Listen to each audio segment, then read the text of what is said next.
Je vais maintenant appeler à la tribune l'architecte et urbaniste François Gréter, Olivier Weintraub, Véronique Tirant, Alexandre Jonvel, Jean-Sébastien Soulet, et on fait le noir pour Daniel Mesguich qui va nous lire encore de jolis textes. Joli, c'est moins sûr. C'est un texte de Peter Sloterdijk. Indoors, architecture de l'écume.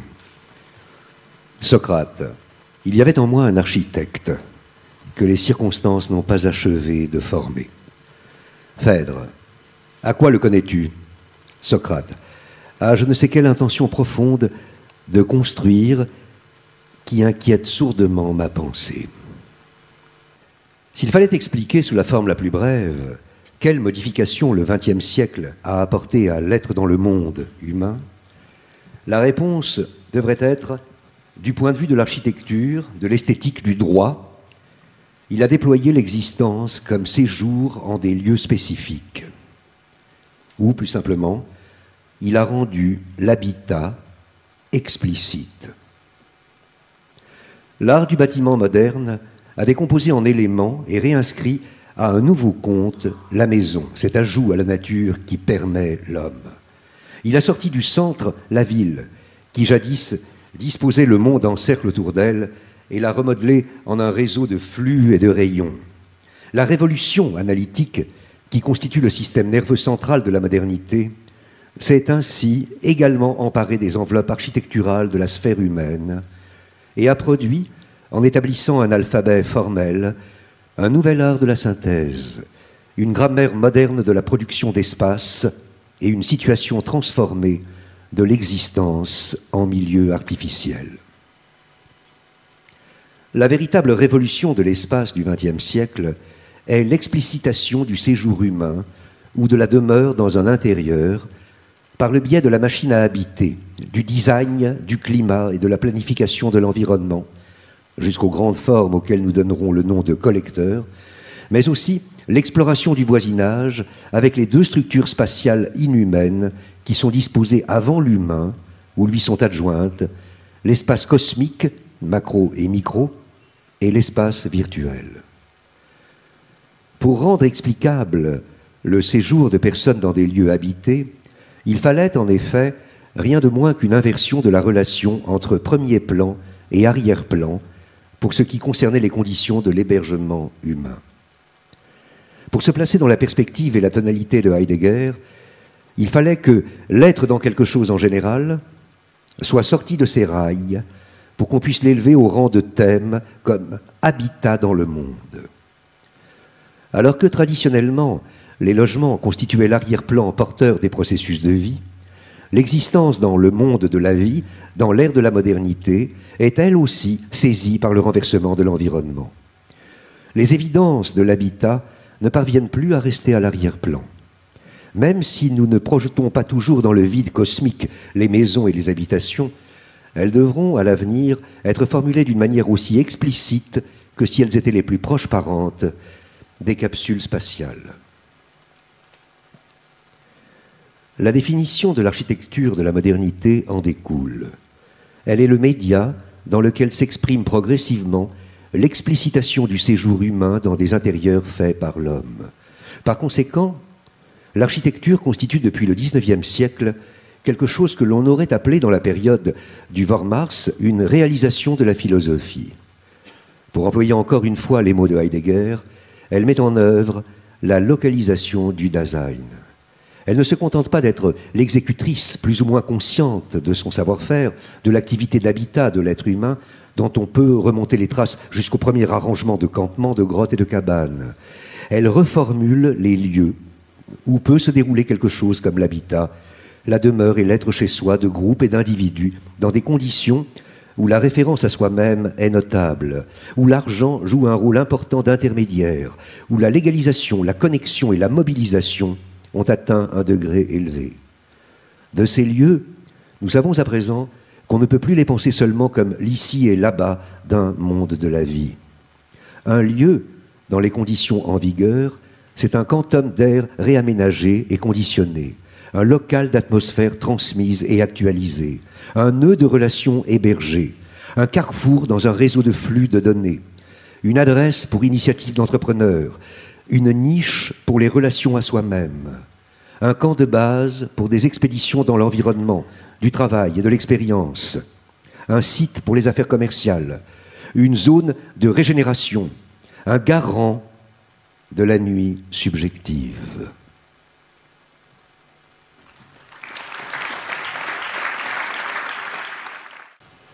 De l'avis de tous, collectivités locales, aménageurs, promoteurs, architectes, bureaux d'études, et j'en passe, construire devient de plus en plus complexe. Les CAUE sont l'une des rares institutions à être en contact avec ces différents types de professionnels qui font la ville et l'environnement dans lequel nous vivons. Et, faut-il le rappeler, les architectes n'ont plus, comme avant, les mêmes prises sur la chaîne de production de l'architecture et de la ville. Ils sont même parfois relégués en bout de chaîne et parfois même n'ont même pas la mission chantier.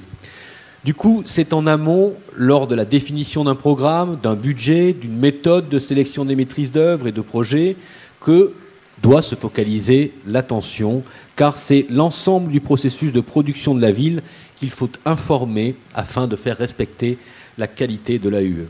Hormis quelques rares institutions parisiennes et quelques-unes en région, les CAUE sont à peu près les seuls endroits où l'on initie un débat architectural et où l'on assure une formation vers des publics divers. Et lorsque des rencontres sont organisées, on voit arriver de nouveaux visages d'acteurs du bâtiment, de la ville, qui ne fréquentaient jamais ces rencontres, dédiées uniquement, pensait-on, aux architectes et aux maîtres d'ouvrage. Quel rôle, aujourd'hui, peuvent jouer les CAUE dans l'accompagnement des acteurs professionnels, de la ville et du paysage? Comment mieux faire se rencontrer les différents acteurs de l'acte de construire? Ce sont toutes ces questions que je vous propose d'examiner tout à l'heure, juste après que nous regardions un petit film sur le sujet.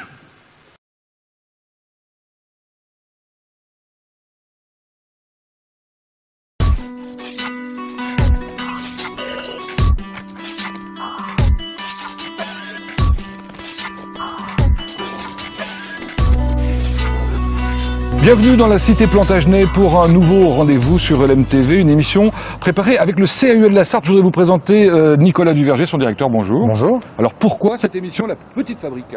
L'idée, c'est de parler d'architecture, mais surtout de ceux qui la font, cette architecture. Les architectes, les maîtres d'ouvrage, autrement dit les clients, et de voir, enfin, d'entrer un petit peu dans les coulisses de la production architecturale à l'échelle du département et un peu de là. Dans cette émission, il y aura aussi des chroniqueurs que vous avez choisis. Alors, le premier chroniqueur, fait partie de l'équipe intégrante du CAUE, Jean-Jacques Morvan, architecte qui nous vient de Bretagne. Et puis le second fait partie aussi depuis très longtemps des contacts du CAUE, Bernard Oudu. Qu'on appelle ici, Bernard, les bons tuyaux. C'est vous dire que ça va être sympathique. Alors allons-y, c'est parti pour 26 minutes.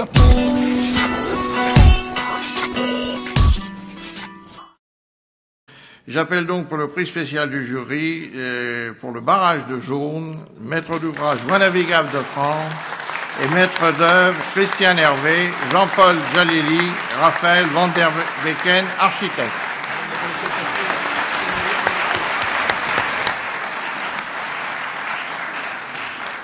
Un prix, enfin, c'est vrai que ça a son importance parce que c'est comme si ça nous donnait aussi d'abord envie de continuer. Et de nous dire aussi en même temps que vous avez raison dans ce que vous faites. C'est une validation. Ça valide, oui, c'est vrai que ça c'est une forme de reconnaissance, ça c'est clair, qui peut peut-être valider une démarche que nous on veut d'un certain type, avec une certaine éthique, et à laquelle on tient beaucoup. Et le prix, ça nous conforte dans ce qu'on pense de de la place de l'architecture, de l'environnement, du paysage, dans la société.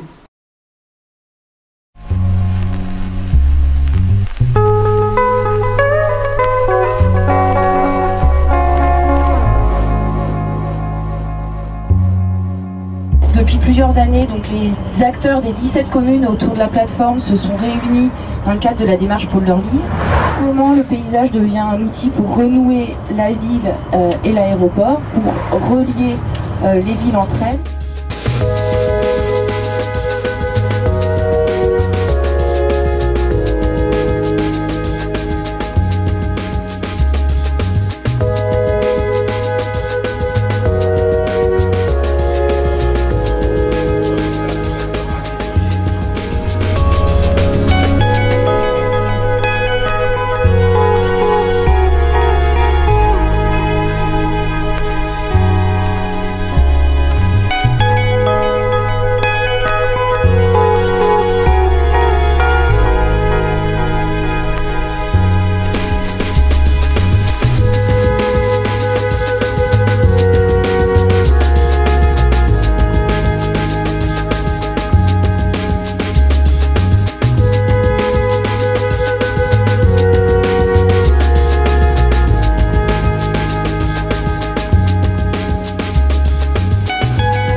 François Gréter, vous êtes architecte urbaniste, vous êtes Grand Prix d'urbanisme 2012, et vous faites donc logiquement beaucoup de projets urbains.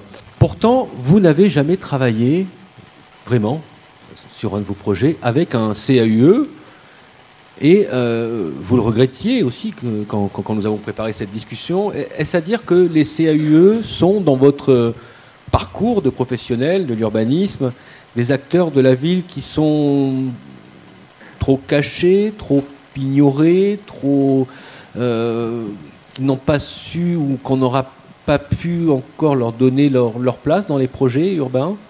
Oui, je sais que les CAUE ont de multiples activités dans toutes sortes de directions et je les croise dans d'autres circonstances que mon activité professionnelle directe. Je les croise au conseil d'administration de temps en temps du CAUE 92, mais aussi dans des rencontres, des colloques, des réunions comme celle d'aujourd'hui. Mais j'ai l'impression qu'il y a une sorte de partage des rôles. Moi, je suis un vieil urbaniste et j'ai eu deux pratiques très très différentes. Mais j'ai l'impression maintenant, dans mon activité libérale, d'être cantonné au projet urbain, qu'on appelle projet urbain en deux mots. Souvent, c'est un objet urbain un peu gros sur quelques dizaines d'hectares, uniquement dans les grandes villes. Et je pense et j'en souffre dans mon travail quotidien, parce que je pense que les enjeux d'aujourd'hui ne peuvent pas être périmétrés de cette façon-là, ni dans le temps, ni dans l'espace, et qu'il faut une réflexion qui traverse les différentes dimensions de territoire, qui joue sur les différentes échéances de temps, et ça, nous avons du mal à le faire. On y arrive parfois en dépassant la commande, ou en sortant de la commande qui nous est faite. Et je crois que les enjeux d'aujourd'hui, pour y revenir, sont dans la continuité de la réflexion, du débat, de la concertation, comme on l'a vu, de l'action, et sont dans la continuité du travail sur différentes dimensions du territoire. Et ça, il n'y a que des institutions stables, dédiées à un territoire assez vaste, qui peuvent le faire, le mener, et je crois que les CAUE, c'est leur rôle principal, et qu'on a besoin de ces structures-là. Alors pourquoi je ne les rencontre pas dans mon travail quotidien? C'est que... Et quelle serait leur place idéale aujourd'hui dans un processus de projet tel que ceux sur lesquels vous travaillez? Et c'est leur présence. Pour moi, ça reste un mystère quand même, pour le dire honnêtement. Je travaille dans plusieurs villes et la rencontre se fait jamais, ou elle se fait à titre amical ou en dehors des rencontres organisées, des structures en place, etc.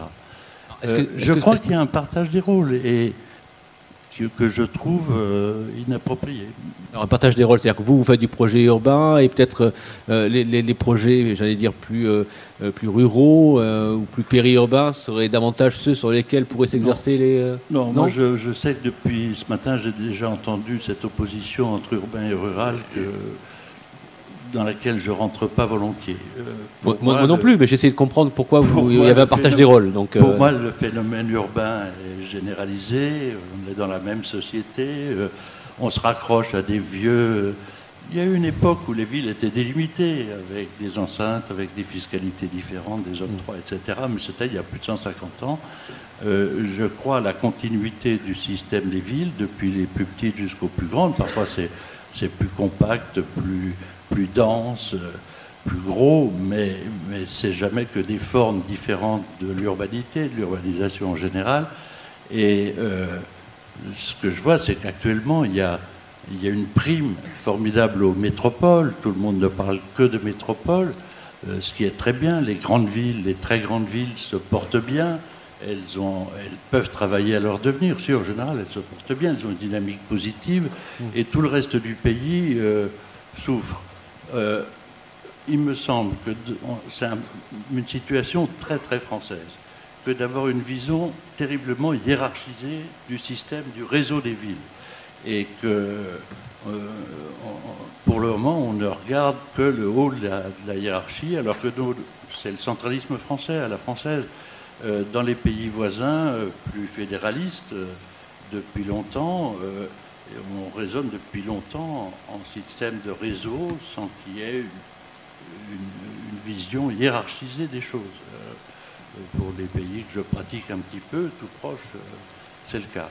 Donc c'est vrai que les CIE travaillent davantage au service de petites collectivités, alors vous diriez en milieu rural si vous voulez, je vous laisse le dire. Et que nous ne pouvons travailler que dans des métropoles. Et chaque fois que j'ai essayé de travailler, je vais dire des noms, à Langres, 8 000 habitants, à Saumur, 30 000 habitants, même pas, d'autres, ça ne peut pas fonctionner parce que on n'arrive pas à trouver les conditions dans l'organisation municipale et des services municipaux, Donc c'est un problème de commande, de formulation de la commande? Non, c'est beaucoup plus grave que ça. Ce sont des villes d'abord qui sont en déprise, dont les moyens financiers sont très limités, dont les personnels sont très peu nombreux, très peu formés également, qui ont du mal à trouver des collaborateurs compétents pour être chef de projet, pour représenter la maîtrise d'ouvrage, enfin donc toutes sortes de difficultés. Et sur des villes, souvent beaucoup de ces petites villes, petites mais 30 000 habitants, c'est pas si petit, sont en déclin, c'est-à-dire perdre des habitants, des recettes fiscales, etc.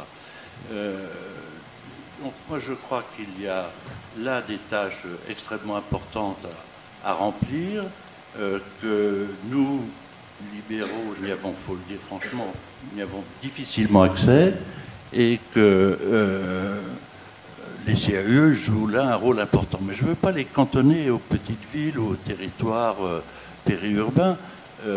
Moi j'aimerais aussi travailler avec les CAE dans les grandes métropoles, mais je ne les vois jamais, à Nantes, à Lyon, à Strasbourg, que sais-je. Pour quelles raisons, je n'arrive pas à l'expliquer clairement. Et du coup, est-ce que vous verriez... C'est pas que j'aimerais, j'en ai besoin.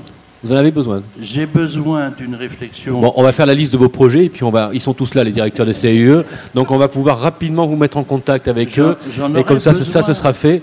J'en aurais besoin parce que je pense que nous avons tous besoin d'échanger avec ceux qui peuvent avoir un travail dans la durée sur un territoire qui n'est pas délimité par des périmètres excessifs.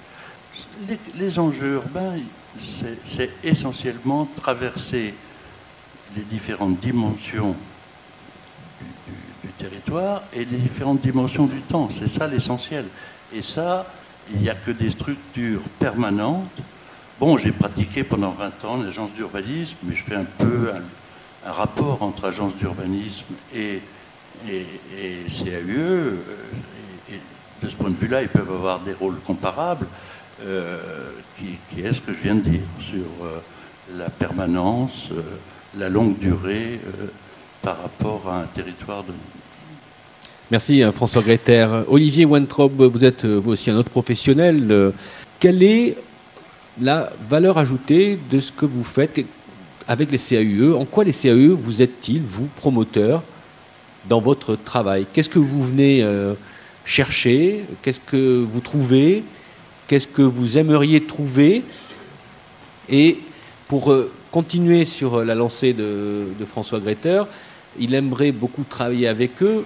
Moi, j'aimerais bien savoir à quelle place vous, qui êtes un des professionnels de l'architecture et de la ville, à quelle place vous jugez que le CAE finalement serait bien à sa place? Ou peut-être qu'il n'en a pas de place, il en a peut-être plusieurs, mais je vous laisse le soin de répondre. Bien. Alors, je ne suis pas un professionnel de l'architecture en tant que tel. Vous construisez. Mais de la construction, tout à fait. Vous êtes un professionnel de la chaîne de construction. De la chaîne de construction. Notre travail a profondément évolué ces quelques 20 dernières années. Et c'est vrai que vous l'avez souligné, on est en milieu urbain, sur les Hauts-de-Seine notamment, et sur Paris. Les projets que nous devons réaliser sont beaucoup plus complexes qu'auparavant. On intègre beaucoup de la complexité. Alors il y a la mixité sociale, bien sûr, qu'aujourd'hui tout le monde fait, mais il y a également la mixité opérationnelle que nous devons, en tant que promoteurs, réaliser. On intègre des logements sociaux, on intègre des bailleurs privés, du locatif, on intègre des résidences étudiantes, des crèches, des commerces, des résidences personnes âgées, parfois au sein voire parfois même des cinémas, des centres culturels, au sein d'entités qui sont donc complexes par la pluralité des intervenants, qui sont nos clients directs. Donc ça c'est très important parce que en tant que professionnel de l'immobilier, nous on est en prise directe avec le client, celui qui va acheter, celui à qui on va livrer l'appartement, qui attend une qualité, qui attend des délais et qui surtout attend de pouvoir financer son achat. Que ce soit un bailleur social qui a besoin de ses financements, que ce soit un particulier qui a un budget et qui doit trouver son 4 pièces pour le budget donné. Donc toute cette complexité, en fait, elle se traduit pour nous en éléments essentiellement financiers et commerciaux. Je sais que j'ai mon public sur le financier et le commerciaux, puisque nos opérations, en fait, ne peuvent se réaliser qu'à partir du moment où les banques nous suivent. La loi française nous oblige à produire une GFA, une garantie financière d'achèvement. Et ces banques, quel que soit le promoteur, assortissent la remise de cette garantie à une commercialisation, un taux de commercialisation qui peut être de 30% quand on a une très bonne signature, à 70 voire 100%. C'est-à-dire que tant que l'opération n'est pas vendue pour certains à 60 ou 70%, il n'y a pas d'argent, donc l'opération ne peut pas commencer. Ce qui veut dire que dans le process de conception de ces opérations, de montage financier, on doit intégrer toutes ces contraintes financières, que les acquéreurs puissent avoir leur financement, leur crédit. Un acquéreur, à partir du moment où il réserve son appartement, il a 2 mois pour avoir une offre d'une banque. Si on n'est pas capable, nous, d'acheter le terrain à ce moment-là, il doit attendre. Donc ça peut remettre en cause l'offre qu'a remis la banque. Le bailleur doit avoir son financement, sa subvention, au bon moment. Les investisseurs institutionnels qui dépendent de fonds, alors certains des SCPI, des fonds du flot, etc., sont tenus par l'année calendaire puisqu'ils ont une année pour dépenser leur argent. Donc tous ces critères financiers, alors on est un peu éloigné de l'architecture, mais nous, c'est des contraintes de base dans la conception de l'opération et dans le fait que la complexité, donc j'en reviens au sujet, que la complexité de l'opération puisse se traduire par une réalisation rapide. Et c'est là que je veux en venir. Et de toute façon, juste pour boucler sur ce que vous dites, tout projet, au départ, c'est d'abord un bilan, un pré-bilan, qui voit si c'est jouable ou pas. Et après, on avance. Alors c'est un bilan, mais c'est aussi le bilan, ce que j'aime pas dans le bilan, c'est le côté figé. Il y a une temporalité, c'est-à-dire qu'il faut le bilan au bon moment. Oui, voilà, les bilans bougent, mais c'est une dynamique de bilan qui voit si on peut passer. Voilà, c'est-à-dire que la subvention, si le bailleur il l'a en février ou s'il l'a en décembre, ou s'il pensait l'avoir en février, puis après ça sera peut-être au budget avant l'été, puis après ça sera en septembre, puis non, ça sera le budget de machin. Donc nous, on attend tous derrière pour lancer les travaux. Et on peut ou on ne peut pas. Donc il y a aussi cette temporalité qui est extrêmement importante.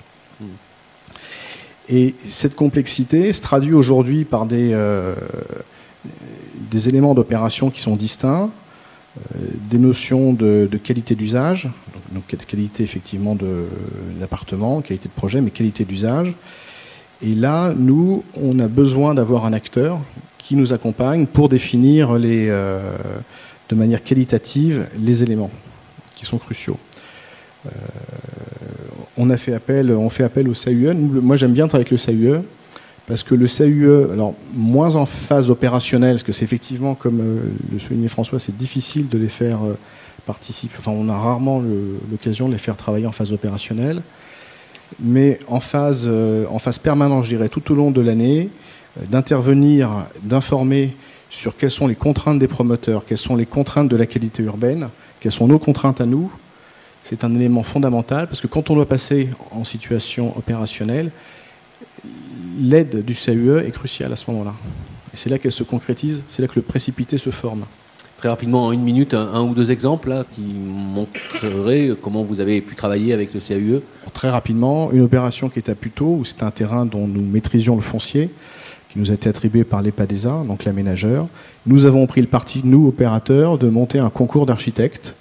Alors qui n'est pas un concours d'architectes classique, c'est un concours, on va dire, en phase de préconception, c'est-à-dire qu'on a pris 3 équipes restreintes, et on les a fait. Alors, je précise qu'on a rémunéré effectivement les 2 équipes qui n'ont pas gagné, la 3e étant rémunérée. On a fait la préconception, c'est-à-dire que toutes les semaines, on les a associés à leur process de création pour contrôler que les critères de maîtrise économique de l'opération étaient tenus à chaque instant. Ce qui fait qu'à la fin du concours, qui a duré 1 mois et demi, les 3 projets qui étaient présentés étaient 3 projets qui, techniquement, économiquement, financièrement, tenaient la route. Et le choix a été fait de manière concertée avec la ville, l'aménageur et le CAUE. Et nous, accessoirement. Ça, c'est venu d'où cette idée de procéder comme ça? Comment vous l'avez, c'est lors de discussions ah tiens, si on faisait autrement, ou de la lassitude de devoir choisir entre un moins bon projet et un encore moins bon projet, c'est ça, dans les concours? Non, on était sur un site qui se situe juste derrière la Grande Arche, sur un site qui est important en termes urbains, puisque c'est la jonction entre la Défense et l'opération des terrasses qui est à Nanterre derrière. Et il nous a paru comme une évidence que pour faire ce travail sur le paysage, sur l'urbain, on associe les acteurs qui sont présents. Merci Olivier Weintraub pour votre témoignage. Véronique Tirant, vous êtes directrice adjointe à la SEM 92. Les CAUE sont-ils des acteurs avec lesquels vous pouvez travailler? Comment le conseil de l'ensemble des professionnels, je reprends, de la chaîne de production de l'architecture, pour être mieux développé, mieux dispensé? Alors nous, effectivement, on est aménageur public, donc on considère aussi, et on est mandaté aussi, parce que l'aménagement est d'intérêt général, et je pense que c'est important aussi de le rappeler, c'est que c'est un engagement politique au départ, puisqu'on est mandaté par des élus pour réaliser des opérations d'aménagement qui sont longues d'ailleurs, qui sont sur du long terme, elles sont complexes, mais elles sont aussi longues par rapport notamment aux projets de construction, c'est-à-dire qu'on est là pour 10 ans, pour 15 ans.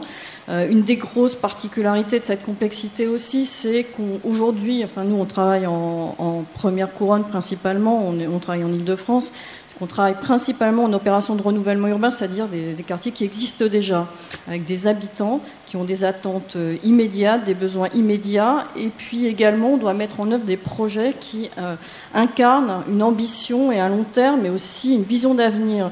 Et je pense que nous, aménageurs, on est là aussi pour articuler ces deux aspects des commandes, celles qui sont directes, je dirais celles des élus, mais les élus aussi dans leur programmation ont intégré les besoins des habitants, et puis il y a ceux auxquels nous on est confrontés au quotidien, et je dirais que les gens qui travaillent à la SEM 92, c'est 70 personnes, c'est 70 opérationnels. Moi, je dis, ils ont le nez dans le guidon et les mains dans le cambouis, mais c'est un peu ça. C'est-à-dire que c'est autant manipuler des procédures opérationnelles, administratives et juridiques et financières que de faire passer des réseaux à un moment donné, de gérer des chantiers et de coordonner l'ensemble de ces tâches, avec derrière aussi une volonté de qualité architecturale, urbaine et paysagère. Je pense que la question de conseil architecture, urbanisme, environnement est très importante, et je pense que les CAUE sont aussi le seul lieu de partage de ces 3 notions aujourd'hui existantes, et ça je pense qu'il faut le rappeler, et pour nous les aménageurs qui avons ces trois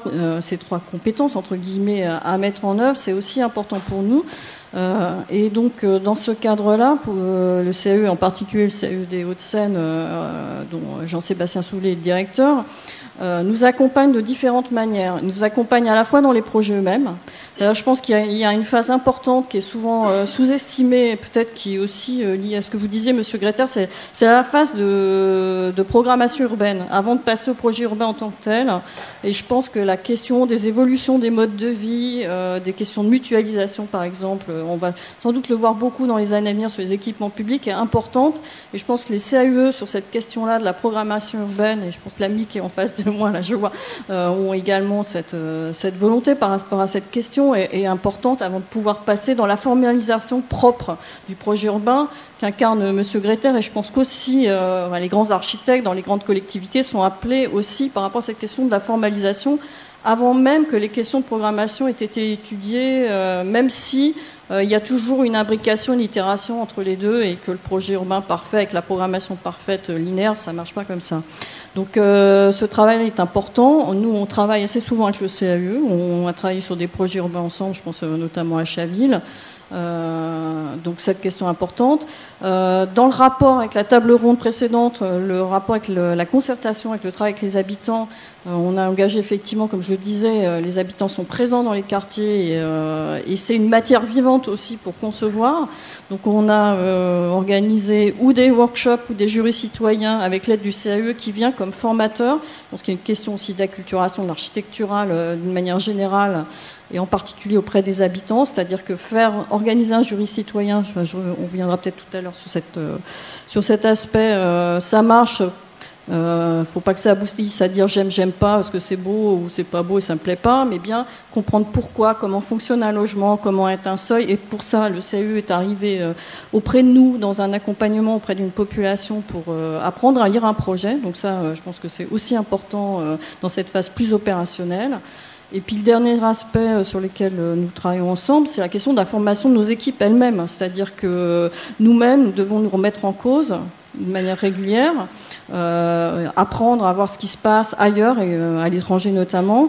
Et donc nous organisons avec les CAE 1 à 2 fois par an des séances de formation de nos collaborateurs sur la question de lire un projet architectural, lire un projet d'espace public par exemple. Donc je dirais qu'on a 3 aspects qui, pour nous, c'est vraiment une instance qui est par ailleurs neutre aussi, je pense que ça a été dit tout à l'heure, mais ce côté neutre du CAE, que ce soit pour les associations, pour les habitants, pour les professionnels, est très important. C'est une plateforme d'échange et qui est là d'une manière très constante dans notre pratique et en particulier dans les Hauts-de-Seine. Je pense que le CAE des Hauts-de-Seine est extrêmement présent et très importante et correspond tout à fait aux attentes qu'on peut avoir dans un travail et dans un dialogue aussi constant dans nos pratiques. Et je pense que c'est vraiment une question de demande de dialogue qu'on peut avoir quand on a effectivement le nez dans le guidon, surtout quand on est dans des phases opérationnelles très difficiles.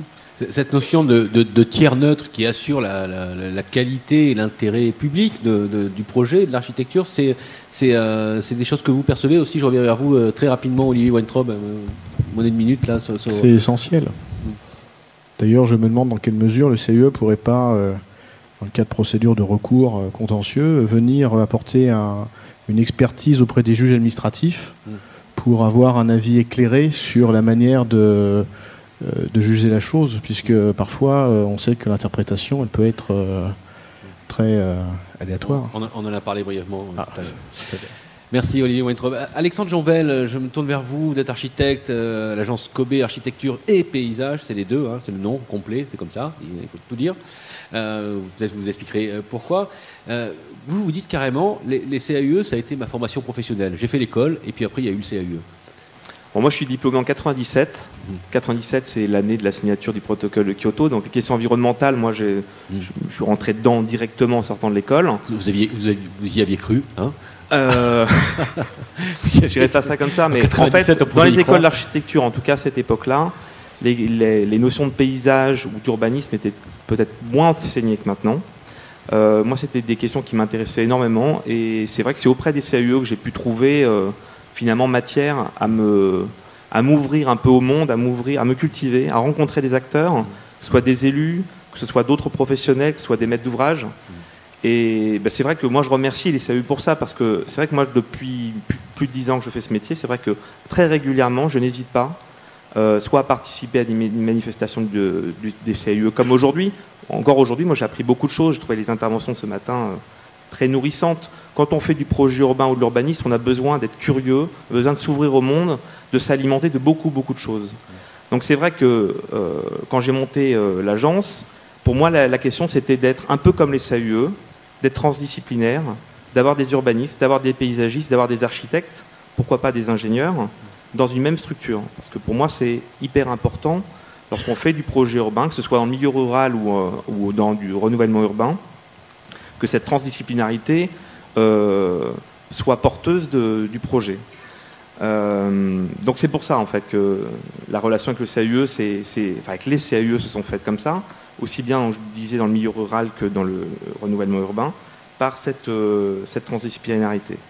Et ça me paraît... je dirais que nous, on a 2 pratiques à l'agence. On fait du projet urbain et on est à la fois aussi architecte. Autant le choc de simplification dont on parlait ce matin, il me paraît important aussi pour les architectes dans notre profession d'architecte, parce qu'il y a un empilement de normes, de réglementations qui sont souvent maintenant un peu contradictoires. Autant je pense que concernant notre métier d'urbaniste, il ne faut pas aller vers le choc de simplification. Je pense qu'on a justement maintenant la chance de pouvoir intégrer une complexité forte. Je trouve que les CAUE, ce que moi ça m'apporte, c'est au contact d'eux, c'est d'avoir une connaissance du territoire.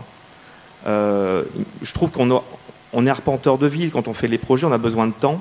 On ne peut pas tout intégrer. On a besoin de s'appuyer aussi sur des partenaires pour justement faire remonter de l'intangible, du vécu, qui est aussi une manière de fabriquer le projet. Et ça, moi, au contact des CAUE, j'ai souvent eu besoin d'avoir cette lecture-là, une lecture peut-être plus fine du désir du politique, du vécu des usagers d'un territoire. Il me semble, moi j'ai envie d'en créer des projets en fait de cette manière-là, vraiment sur cette question-là.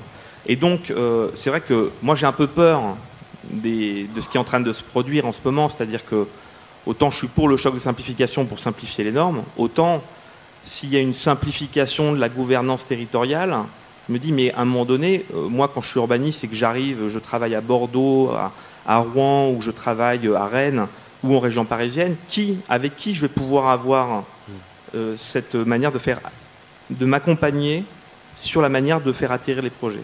Et alors, vous utilisez, si je puis dire, les services des CAUE quand vous avez un projet sur un territoire que vous ne connaissez pas. Ce sont des choses, vous avez ce réflexe d'appeler le CAUE du département. Alors, soit les appeler, soit de dire aux élus qu'ils se rapprochent du CAUE, que les CAUE soient présents dans des jurys, ça me paraît important, qu'il y ait une formation de fait aussi aux habitants. Moi, j'ai participé à des démarches, par exemple, avec des jurys citoyens.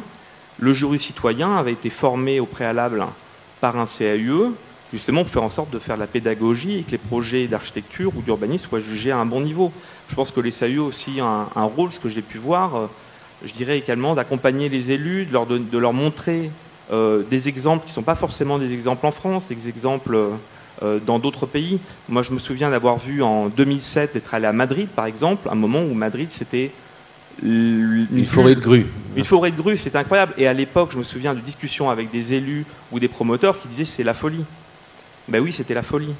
Et je me souviens aussi, par exemple, d'un voyage à Londres où on parlait du Grand Londres et on se posait aussi beaucoup de questions. Et tout ça fait écho sur ce qui se passe aussi maintenant avec le Grand Paris, avec aussi une certaine crise immobilière qui nous touche. Donc, vraiment, moi, je trouve que ce que m'ont apporté CAUE, en tout cas, c'est toute cette ouverture au monde, moi, je dirais.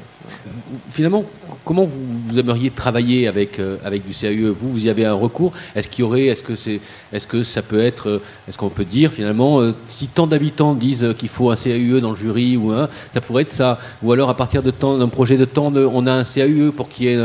Comment vous verriez finalement les CAUE mieux innerver la chaîne de production, puisque on sent que c'est vraiment à toutes les étapes que vous tous vous dites, ben, là il y a vraiment un apport si on est là.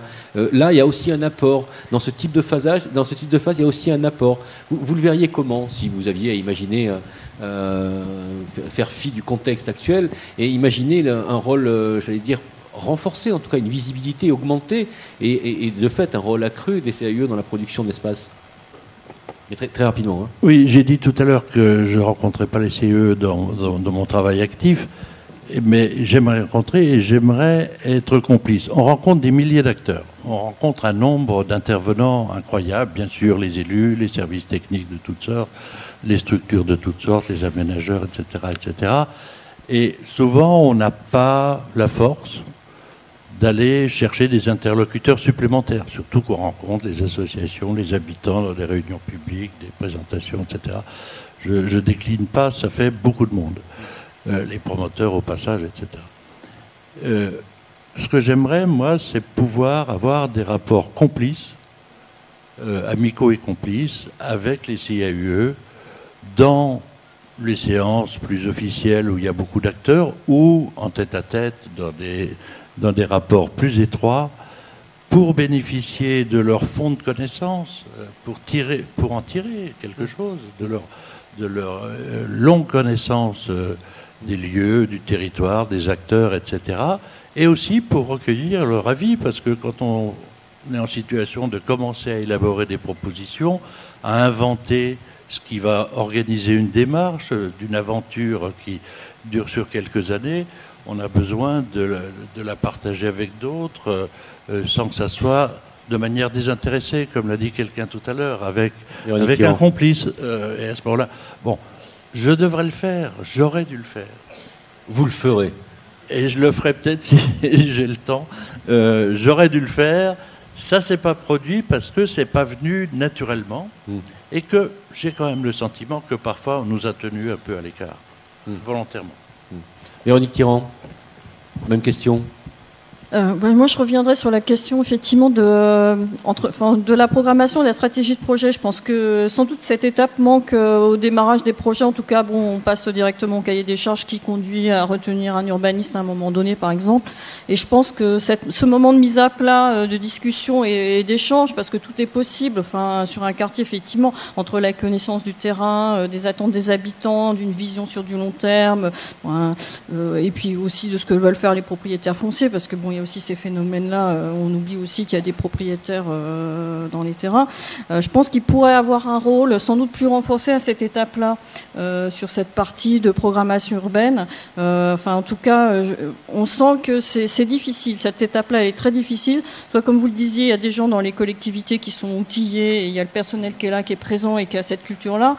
Mais il y a aussi des communes où ça n'existe pas. Et je pense que effectivement, cette étape, avant même de passer au projet dessiné, elle est importante. Et puis je pense qu'il y a aussi cette question de la vigilance avec les nombreux partenaires et puis les allers-retours qui sont permanents. Effectivement, aujourd'hui, on a une période de crise, donc ça interpelle et ça veut dire qu'on changera peut-être les projets à un moment donné. Puis c'est pas grave, à la limite, c'est une matière vivante aussi. Changer de modèle aussi. Comment ? Faire différemment aussi. Peut-être faire différemment, c'est-à-dire que nous, on a une vision aussi pragmatique, je dirais, comme mon voisin, c'est-à-dire qu'à un moment donné, effectivement, cette question de l'équilibre financier, mais l'équilibre financier, il l'est pour la collectivité, en l'occurrence dans les opérations qu'on mène. Donc c'est des fonds publics, c'est la meilleure économie de projet dans un sens, je dirais, positif. Donc cette question-là aussi, elle est importante. C'est où est-ce qu'on met l'argent, où est-ce qu'il vaut mieux le mettre, et comment j'organise, et quelle est la stratégie de projet. Je pense que les CAE, par rapport à ça, peuvent être tout à fait à nos côtés dans ce discours. Merci Véronique Tirand. Très rapidement, Olivier Weintraub. Très rapidement, ce que je veux dire, c'est qu'effectivement, nos projets, alors il y a des grosses opérations, puis il y a des opérations un peu plus petites qui se font dans le diffus, et c'est vrai qu'on a souvent besoin que la collectivité, qui parfois, même si on est en milieu urbain et pas forcément suffisamment outillé, puisse accompagner un propriétaire foncier à définir un cahier des charges, parce que nos projets sont pas seulement l'application de règles, c'est également un processus créatif. Enfin, il y a une envie de projet. Et itératif. Et on regrette parfois certains projets de nos confrères qui sont essentiellement économiques et peu qualitatifs, mais qui dégagent une charge foncière plus importante. Donc d'avoir un CAUE à côté de la collectivité qui aide à encadrer le propriétaire dans un espèce de concours, ou en tout cas le cahier des charges privé, pourrait être bien utile pour préserver la qualité de nos banlieues. Que ce soit pas le directeur financier de la collectivité qui gouverne, mais plutôt l'adjoint à l'urbanisme et le maire, c'est ça, dans le choix des... Voilà, c'est que le propriétaire foncier soit un peu tempéré dans ces euros qui brillent dans les yeux, quoi. Jean-Sébastien, tu as écouté tout le monde, tu es directeur du CAUE des Hauts-de-Seine. Ouais. Si je te demande de tout ramasser très rapidement et d'essayer de projeter finalement un nouvel âge, nouvel âge du CAUE, une nouvelle place aux côtés des professionnels. On voit qu'il y a vraiment de l'envie, de la pétence pour du conseil, pour être très en amont, mais aussi très près des habitants. Qu'est-ce que tu privilégierais ? Oui, c'est une question un peu compliquée. Parce qu'après, il y a une question de moyens. Enfin, après, il ne faut pas se mentir non plus. Oui, enfin, ça dépend, oui. Non, mais si tu veux, ce qui est assez frappant quand même, c'est que, bon, moi, je travaille dans un département très urbain. Il y a effectivement un certain nombre de personnes, d'ailleurs, qui produisent actuellement un certain nombre de lois sur les territoires, qui estiment, parce qu'on est pérenne, parce qu'on est là depuis longtemps, qu'on est relativement archaïque. Archaïque parce que, effectivement, on n'est pas forcément dans le moule, qu'on est là depuis longtemps. Et justement, cette pérennité, c'est un élément essentiel, je dirais, de la sédimentation dans un lieu pour les habitants, pour les élus, et pour plein d'autres acteurs. Donc la pérennité, la sédimentation, le rapport de proximité, bon ça on l'a dit, ça c'est un peu tarte à la crème, mais tout le monde, beaucoup de gens le font, le rapport de proximité. Et puis le côté des intéressés, nous on est dans du périurbain très mouvant, c'est-à-dire qu'on a des acteurs institutionnels qui changent pratiquement tous les 2 ans, on a des gens qui font des opérations qui changent tout le temps. Or, cette notion de pérennité, l'élu, finalement, il l'a en voyant le CAUE, et pas forcément en voyant d'autres intervenants.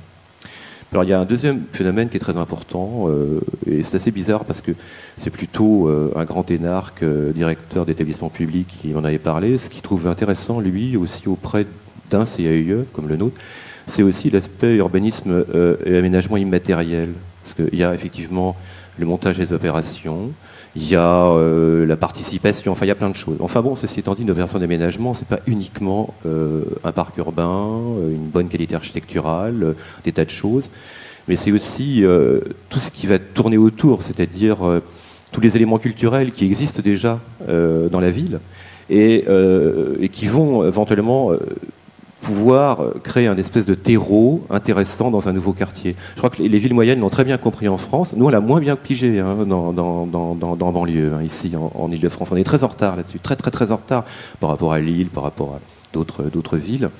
Et cet urbanisme immatériel, nous, on agit dessus. C'est-à-dire que les élus nous demandent d'agréger souvent des gens de profils professionnels très différents, des architectes, des paysagistes, des artistes contemporains, des photographes, des graphistes, etc., et des gens qui déjà travaillent dans la ville. Et ça, c'est le gage aussi d'une bonne opération d'aménagement. Enfin, je ne sais pas ce qu'en pense François, mais je pense que lui qui a travaillé beaucoup dans des villes moyennes, on a cet exemple-là. Donc nous, en fait, on est vachement modernes, les CAUE, parce qu'en fait, depuis longtemps, justement, on est un peu transdisciplinaire, on agrège des tas de gens, on est quelquefois sur des espaces excessivement réduits, parce que tout à l'heure on parlait de grosses opérations d'aménagement. Il n'y a pas les rats des villes et les rats des champs, les rats des villes qui travaillent sur des trucs importants, et puis les rats des champs travaillent sur des petites choses, c'est pas vrai du tout. Nous par exemple, la demande très importante des élus à l'heure actuelle, c'est les commerces. Les commerces de banlieue, ils mutent, ils foutent le camp, et c'est des toutes petites choses.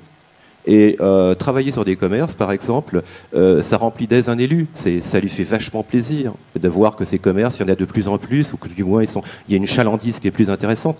Mais ça, je veux dire par là que c'est vrai que dans un process économique actuel, les vrais professionnels ne peuvent absolument pas travailler là-dessus. C'est trop onéreux, ça représente des heures et des heures de travail, c'est très long. Et ce sont des toutes petites choses. Mais je veux dire par là que je pense que les villes qui ont réussi sont aussi des villes qui ont voilà, c'est un impact absolument foudroyant. Je dirais, les maires racontent que finalement leurs administrés, ce qui les intéresse, c'est le trottoir, c'est le carrefour, c'est ce qui est à côté, les sorties de l'école, etc. Bon, c'est très gentil ça, mais c'est souvent les parents oubliés, la toute petite chose.